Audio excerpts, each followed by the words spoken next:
పెళ్లి చేసుకునేటప్పుడు ఏమని ప్రమాణం చేశారు?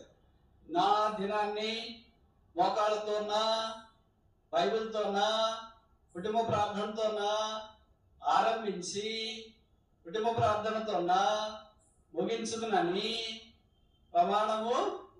నేను చేయని వాళ్ళు చెప్తున్నాడు, చేసిన వాళ్ళు చెప్పడానికి ఏంటి?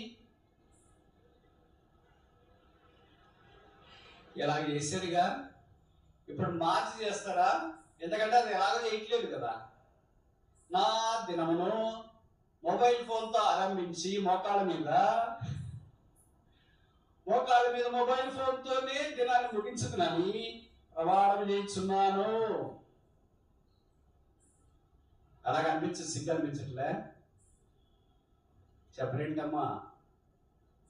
నేను నిజంగా గుండెల్లో దూసుకుపోయే ప్రశ్న ఒకటి అడిగినా మేము మారితే కదా అంటారా?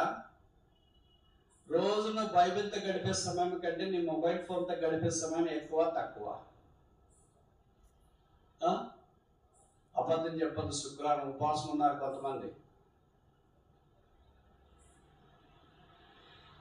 నీ మొబైల్ ఫోన్తో వేరే విషయాల్లో, అంటే వాక్యానికి సంబంధించి లేదా యూట్యూబ్లో మెసేజ్ లైన్ వినడానికి దానికి సంబంధించి కాకుండా వేరే నీకు తెలుసు చెత్త, ఎవరు చెప్పాల్సిన పని లేదు, నీ చెత్త నీకే తెలుసు, నీకే అర్థమవుతుంటుంది. నేను ఇదంతా వేస్ట్ చెత్త, ఊరికి అది ఇది ఏదేదో వస్తుంది, ఏదేదో చూసిన తర్వాత అబ్బా రేపట్టిండ మా అనుకో నాలాంటి సేవకుడు ఇలాగ చేస్తే ఎలా, నాలాంటి విశ్వాసం ఇలాగ చేస్తే ఎలా, నాలాంటి బోధకుడు ఇలాగ చేస్తే ఎలా, రేపటి నుండి ఇంకేం లేదు అనుకుంటాడు. వెంటనే కాలం అవుతుంది. ఇది ఒక్కటేలే.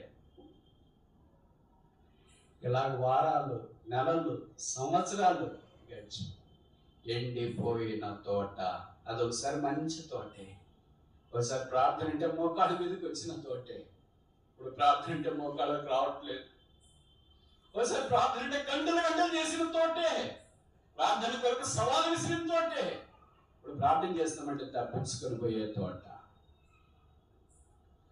ఒకసారి ప్రార్థన కోడికంటే ప్రజలు తండాలు వచ్చేవాళ్ళు, ఇప్పుడు మొబైల్ ఫోన్లు అంటే ఆట.